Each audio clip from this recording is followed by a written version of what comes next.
और उत्तर मुंबई सीट से बीजेपी के उम्मीदवार पीयूष गोयल ने नामांकन भरा है। इस दौरान उन्होंने अपनी जीत का दावा किया है। साथ ही एनडीए के 400 पार के लक्ष्य को भी दोहराया है। पीयूष गोयल से बात की हमारे संवाददाता प्रथमेश ने। नॉर्थ मुंबई के कैंडिडेट पीयूष गोयल जुड़ गए। सर, आपने आज उम्मीदवार पत्र भरा है, आप क्या करेंगे इस पर? बड़े आनंद की बात है कि प्रधानमंत्री मोदी जी ने मुझे इस मौका दिया कि मैं लोकसभा लड़ सकूं, और मुझे पूरा विश्वास है कि उत्तर मुंबई के लोग जो प्रधानमंत्री नरेंद्र मोदी जी को आशीर्वाद, जो प्यार, जो स्नेह देते हैं, वो मुझे भी देंगे और प्रचंड बहुमत से हम मोदी जी की झोली में उत्तर मुंबई की सीट देंगे। सर, अगर नॉर्थ मुंबई की बात कीजिए तो किन मुद्दों पे लोग आपको वोट देंगे, आपको क्या लगता है? ये चुनाव तो देश का है, देश के भाग्य विधाता वाला चुनाव है, देश का भाग्य बनाने वाला चुनाव है। और मोदी जी के नेतृत्व में लोग देश में एक ईमानदार और बहुत ही निर्णायक मजबूत सरकार देखना चाहते हैं, और वो सिर्फ और सिर्फ मोदी जी दे सकते हैं। सर, अगर हम महाराष्ट्र अलायंस की बात करते हो तो आप इसे किस तरीके से देखते हैं? आपको किन किन तरीके से फायदा हो सकता है? हमारी महायुति ढेरों आगे चली गई है। पूरी शिवसेना एकनाथ शिंदे जी के साथ है, पूरी एनसीपी राष्ट्रवादी कांग्रेस अजित पवार जी के साथ है, जो दोनों लोकप्रिय नेता हैं। उद्धव ठाकरे जी अपने लड़के को बचाने के चक्कर में एक छोटे स्प्लिंटर ग्रुप बन के रह गए। शरद पवार जी को बस सुप्रिया सुले जी के अलावा कुछ दिखता नहीं है। तो अब दोनों अपने परिवारवाद में लगे हुए हैं, और जनता ने मन बना लिया है कि हम तो मोदी जी के साथ हैं, महायुति के साथ। सर, अगर कांग्रेस की बात करें तो उन्होंने कहा है कि पूरी तरह से हम आरक्षण हटाएंगे, इस पर आप कैसे देखते हैं?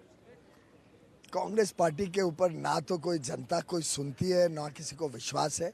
आज कुछ बयान देते हैं, कल कुछ और देते हैं। बाबा साहेब अम्बेडकर जी के संविधान का और बाबा साहेब अम्बेडकर का सबसे ज़्यादा अपमान किसी ने किया है तो वो सिर्फ और सिर्फ गांधी नेहरू परिवार और कांग्रेस पार्टी है, और इसकी जिम्मेदारी उनको लेनी होगी। जनता मुंह तोड़ जवाब उनको देगी। जिस प्रकार से उन्होंने बाबा साहेब को भंडारा और मुंबई दोनों में हराया, कभी भारत रत्न से उनको गौरवान्वित नहीं किया, जिस प्रकार से उन्होंने हर संभव कदम उठाया, देश में पिछड़ों को, दलितों को, वंचित को, शोषित का अपमान किया, उनको पिछड़ा रखा, उनको गरीब रखा, और उसके बनाम मोदी जी ने 25 करोड़ लोगों को गरीबी से निकाला। मोदी जी ने बाबा साहेब के गौरव में इंदू मिल, जो हमारे टेक्सटाइल मिनिस्ट्री के अंडर आती है, उसमें पूरी जमीन दिलाई, जिसमें आज एक भव्य स्मारक बाबा साहेब के लिए बन रहे हैं। हमने 5 तीर्थ बाबा साहेब के गुण गौरव में बनाए।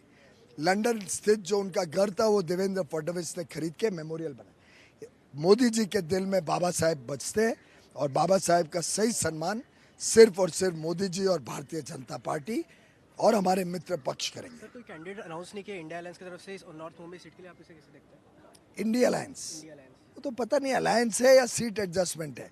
देखो पिनरई विजयन कैसे वक्तव्य देते हैं राहुल गांधी जी के लिए, कैसे मुंह तोड़ हराने के पीछे लगे हैं राहुल गांधी जी को। राहुल गांधी जी उनको आलोचना करते हैं और दूसरे स्टेट में जाके मित्रता करते हैं। हमें तो समझ ही नहीं आ रहा है, ना कोई नीति है, ना कोई नियत है देश की सेवा करने की, ना कोई प्रोग्राम है, ना कुछ विजन है देश के लिए। तो ये अलायंस के बारे में तो क्या बताएं, तो फेल्ड सीट एडजस्टमेंट है। सर, क्या इस बार 400 पार होगा? सर, क्या इस बार 400 पार होगा? 100% 400 पार से अधिक सीटें मोदी जी के झोली में जा। ये थे हमारे साथ पीयूष गोयल, जो नॉर्थ मुंबई कैंडिडेट है। अब देखने की बात यही रहेगी कि जो नॉर्थ कैंडिडेट की जो सीट है, इससे कौन विजय होता है। कैमरा पर्सन विनोद के साथ प्रथमेश, इंडिया न्यूज़, मुंबई। मेरे साथ गोपाल शेट्टी जी जुड़ चुके हैं। सर, आज पीयूष गोयल जी ने जो है उम्मीदवारी अपना जो पत्र है वो भरा हुआ है, इस पर आप क्या कहेंगे? देखिए, पीयूष जी ने आज उम्मीदवारी दर्ज की है और बहुत भारी मतों से पीयूष जी जीतेंगे। गत 2 बार महाराष्ट्र में 1 नंबर से मतों से जीतने का मेरे भाग्य में लिखा था, लेकिन अब तीसरी बार उससे भी अधिक मतों से जीतकर पीयूष जी पार्लियामेंट में जाएंगे। और वैसे पार्लियामेंट में तो पहले से है ही वो, लेकिन उत्तर मुंबई का प्रतिनिधित्व करने के लिए जाएंगे।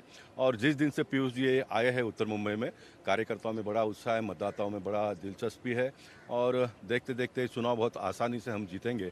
और फिर एक बार उत्तर मुंबई का नाम पूरे महाराष्ट्र में ही नहीं तो पूरा दुनिया में देश में रोशन करने का काम पीयूष गोयल जी अपने कामों के माध्यम से करेंगे।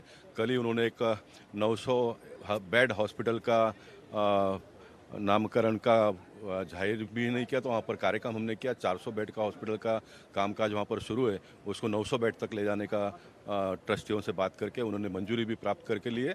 और जो इनका एक बड़े लंबे समय से सरकार में काम करने का जो तजुर्बा है और जो संपर्क है सभी लोगों के साथ में, उसका निश्चित लाभ उत्तर मुंबई के जनता को और उत्तर मुंबई के विकास काम में आने वाले दिनों में हम सबको मिलेगा। आप भी नॉर्थ मुंबई में मुंबई से लड़े हो, तो क्या लगता है आपको कि किन मुद्दों पे लोग भाजपा को वोट देंगे? देखिए, भारतीय जनता पार्टी के बारे में एक तो नरेंद्र मोदी जी की विश्वसनीयता, विकास काम जिस तरह से देश में हो रहा है, देश को एकजुट रखने का काम मोदी जी और पूरे उनके टीम ने किया है। और उत्तर मुंबई तो विकास के लिए जाना जाता है, जो काम हम लोगों ने किया है उसको आगे ले जाने का काम पीयूष जी करेंगे।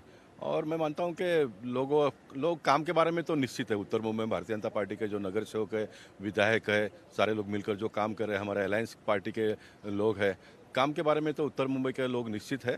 लेकिन पीयूष गोयल जी आने के बाद में उसका एक तड़का होता है, वो अलग देखने के लिए मिलेगा। क्या इस बार 400 पार होगा? भाजपा के जो कह रही है, नारा दे रही है। निश्चित मोदी जी जो कहते हैं वो करके दिखाते हैं। गत 2 बार के चुनाव में आपने देखा है, और तीसरी बार भी आप सब लोग देखेंगे कि देश में 400 पार होगा और उत्तर मुंबई भारी मतों से हम जीतेंगे।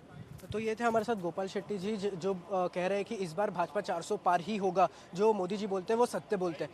कैमरा पर्सन विनोद के साथ प्रथमेश, इंडिया न्यूज़, मुंबई।